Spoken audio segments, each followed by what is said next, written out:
E aí pessoal, como vai? Tudo bem? Eu sou o Juninho, bem-vindos ao All Star Comics e hoje a saga do Superman, volume 33. Cara, tá aí com essa capa magnífica, Superman e a Lois no Japão.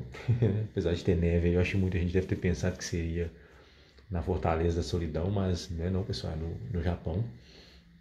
E cara, mais um voluminho legal pra caramba, saga do Superman. Só vai, né pessoal?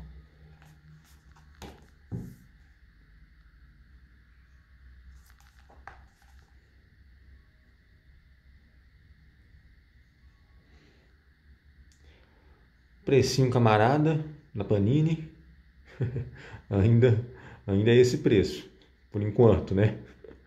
Vamos esperar para ver até quando. Mas enfim,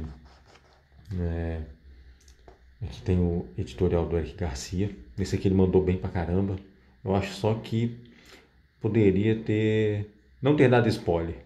Aqui na contracapa já dá um spoiler de um dos vilões aqui também no texto dele, porque na história meio que o vilão fica a ser revelado ali, assim, né? Demora um tempinho para revelar quem que é, né? Tirando aí, acho que leitores mais antigos aí que vão pegar rapidamente, acho que o pessoal que não fraga muito, seria interessante ter essa surpresa. Mas, vamos lá. Aqui está o sumário. E os autores aqui desse volume.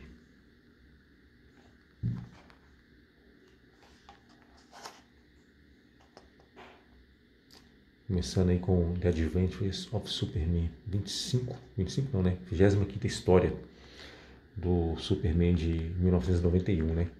Aqui em cima, nesse triângulo. A edição mesmo é a 481.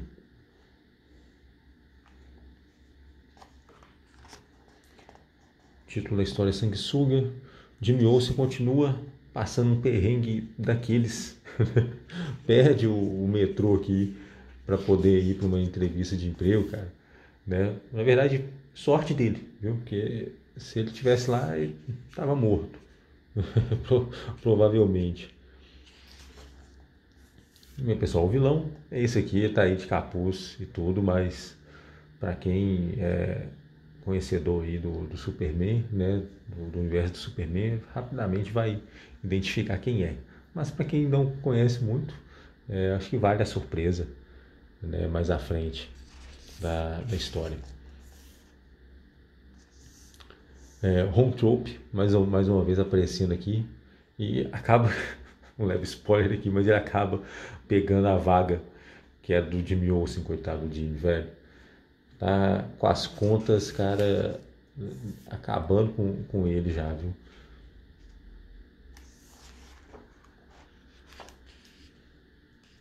Aqui a segunda história, em Action Comics 668, O Fantasma de Luthor.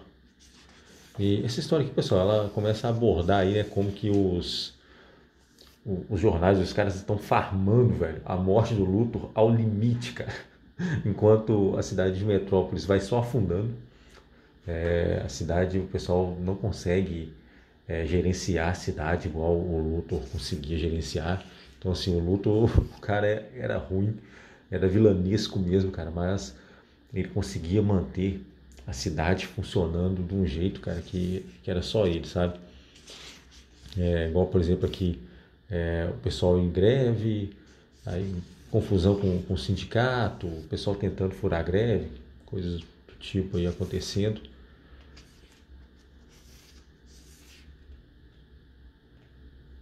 Até que o Clark se depara com essa matéria aqui, ó. Superman ajuda Luthor a forjar a morte, diz especialista. Só se fala em Lex Luthor, pessoal. Isso aqui, ó, tá passando aqui na TV aqui, como se fosse aqueles programas sensacionalistas, sabe? Que traz alguém para contar uma história mirabolante, sabe? Então, assim, o pessoal tá farmando a morte do Lex Luthor ao extremo, velho. Velho, eu acho que eu nunca tinha visto o Superman fazer isso aqui, cara. Ele foi lá num desses editores aí, cara, e, velho, fechou a rota do cara ali, legal, sabe?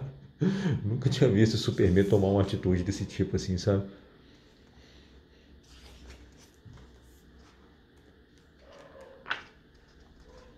Aqui The Man of Steel, número 3, né? Tem ligação com o War of the Gods, Guerra dos Deuses. Cara, é um arco que eu não me lembro de já ter visto, nem nada do tipo, sabe? Mas tem ligação, né? Tanto que aqui vai aparecer dois deuses, né? Esse, né, que está aqui na capa, essa serpente aqui, que é o Quetzalcoatl, alguma coisa do tipo, que eu não faço a menor ideia como se pronuncia. E aparece o Phobos também, fazendo algumas maquinações aqui. Então, assim, quem leu essa história aí fica se perguntando de onde saiu esse Phobos, né? Por que ele fez essa manipulação aqui para distrair o Superman? Cara, tem a ver com esse evento aí. Que, bom, eu não faço a menor ideia de qual evento foi, cara, sinceramente. Aqui está o Phobos. E ele acaba dando um jeito de despertar esse deus serpente ali, né? Ele acaba causando a maior confusão, ele vai atrás do Superman e tudo lá, cara, e gera o maior caos. Enquanto isso aí tem outras questões políticas por trás ali, até envolvendo os Cerberus ainda, né? Que eram aqueles vilões que estavam agindo ali em Metrópolis, tanto durante o evento ali do Erradicador, o arco do Erradicador, quanto após. Cara, que desenho legal pra caramba, viu? Do John Bogdanov. Ele desenhou uma serpente aqui de um jeito muito legal, velho. Ela é gigantesca, cara.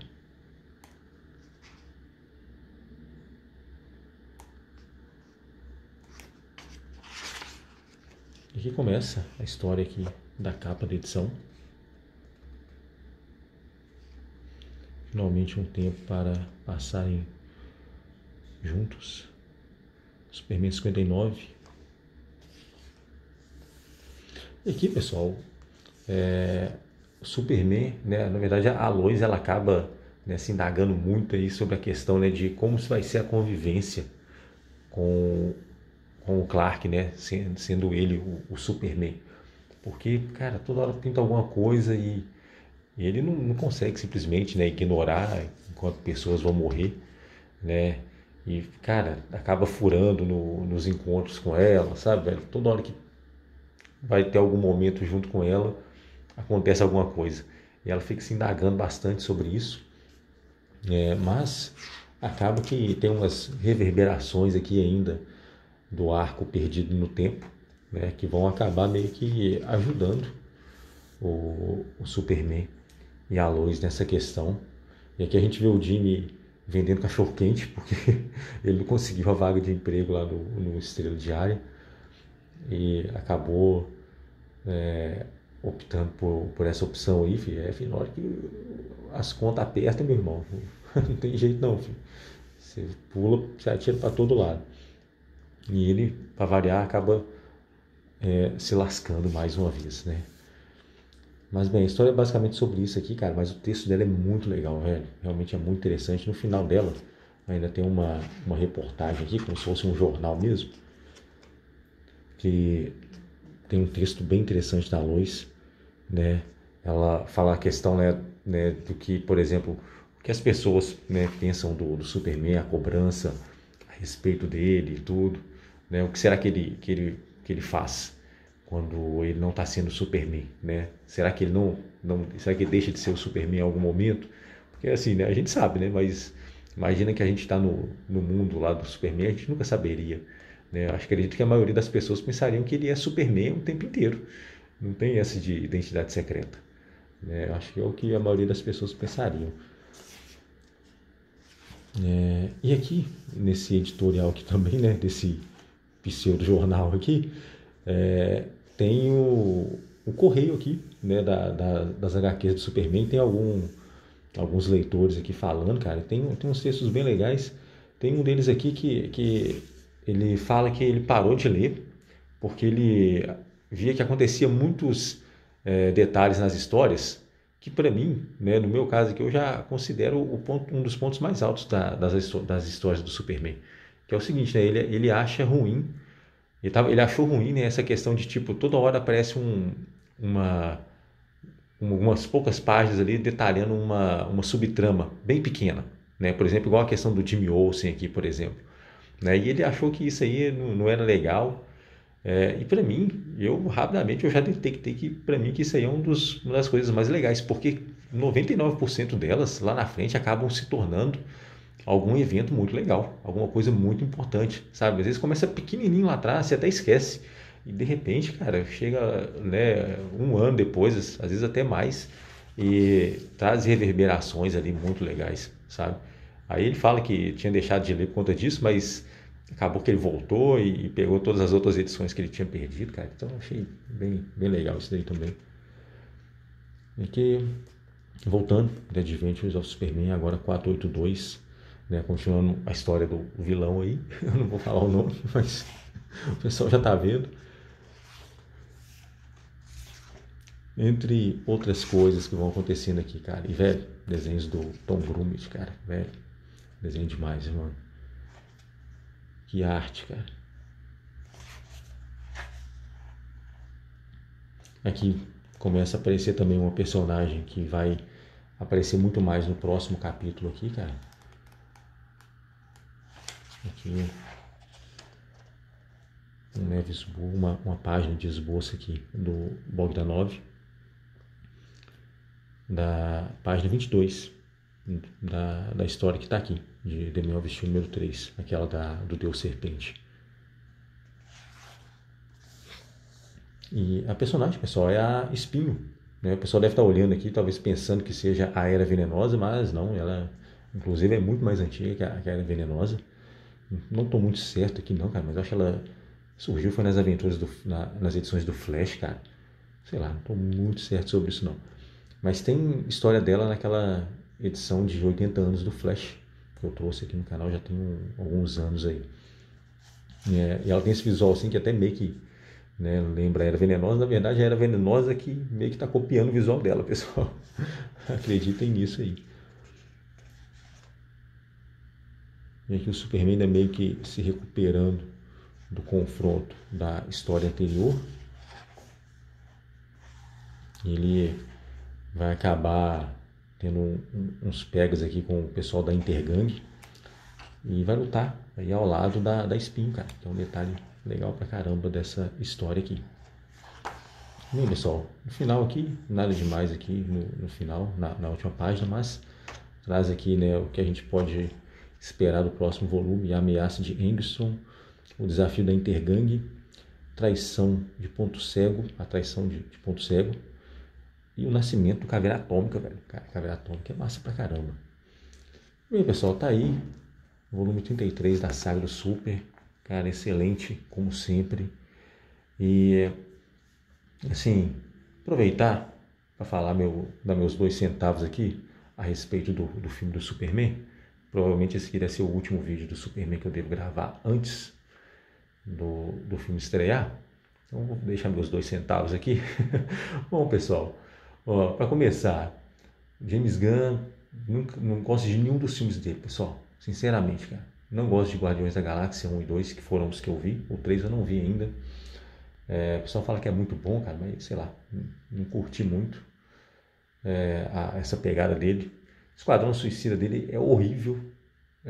Esse desenho que ele lançou recentemente aí, cara, Comando das Criaturas, velho. Nossa, cara, que lixo, velho. Que lixo de desenho, cara. Toda hora que a história está começando a ficar um pouquinho interessante, ele vai lá e corta com a piada mais mongoloide do mundo, cara. Assim, padrão James Gunn total, cara. Sabe? Ferrou, né? Cagou em cima do Frankenstein lá no seriado. Né? Que era o único personagem que realmente tinha trabalhado bem ali, era ele. O cara vai lá e ferra o personagem. Aí assim, cara, não assisti, igual eu falei, não assisti o terceiro filme dos Guardiões, não assisti a série do Pacificador, justamente por conta dessa pegada do James Gunn, cara, que, sei lá, não me chama atenção em nada. E assim, eu tava nem pensando em ver o filme, cara. Na verdade eu tava pensando em nem ir ver o filme, né, no caso. Mas aí saiu o teaser, eu falei, cara, tá legal esse negócio aí, cara. Veio o primeiro trailer, falei, achei também bem legal também, né? Aí veio o segundo trailer eu meio que deu uma diminuída, sabe? Achei que, sei lá, aquela cena do Krypto pulando nele lá, achei aquilo ali talvez meio exagerado, né? Tem que ver no filme mesmo. Mas assim, o cara tá todo quebrado, velho. Aí já levanta aquela questão: quem tem capacidade de quebrar o Superman daquele jeito, né? Com ou sem Kryptonita, né? Foi essa luta. Usaram ou não usaram Kryptonita contra ele? Aí, velho, se o cara tomou uma baita de uma surra, provavelmente deve ter sido uma cena meio dramática ali. Na sequência, já vê o Krypto pulando no cara igual sei lá o que, tá ligado? Não achei que passou, velho, essa vibe engraçada que deveria passar, né? Então, não curti muito isso aí no trailer. Aí chegam os robôs também lá, até os robôs fazem piada, cara, sabe? Porra, velho, a porcaria da robozinha lá, é, o Superman olha pra ela, ela fica toda besta. Ah, ele olhou pra mim. Ah, cara, sabe, velho? Tenha dó, velho. Né? Mas aí veio o terceiro e o último trailer, eu achei bem legais, né? Fica aquela questão ali do Super, né, dando um soco no cara, lá, arrancando até os dentes dele, velho. Fica aquela questão, o cara é humano normal ou é pelo menos um meta-humano? Porque, sei lá, não é do feitio do Superman fazer isso, né? Aí eu fico até me questionando aqui, né? O pessoal que critica muito o Homem de Aço, né? Porque o Superman matou o Zod. O que eles estão achando disso aí?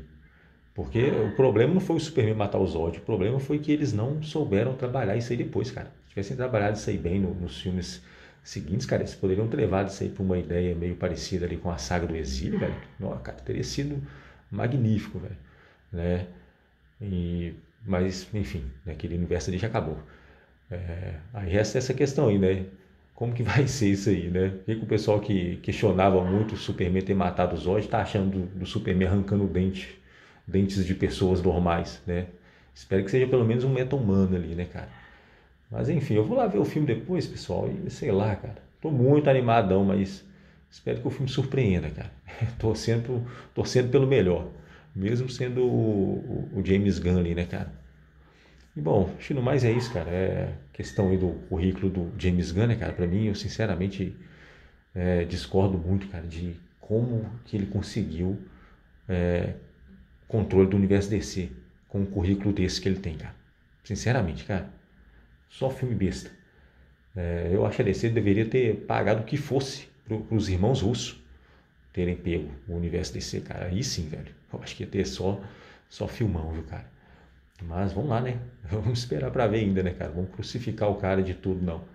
Ainda tô. Vou esperar ainda pra realmente ver e tirar a conclusão final. Mas, hein, pessoal, então é isso. Muito obrigado quem assistiu. Se gostou, deixa um like e tamo junto. Até a próxima. Valeu.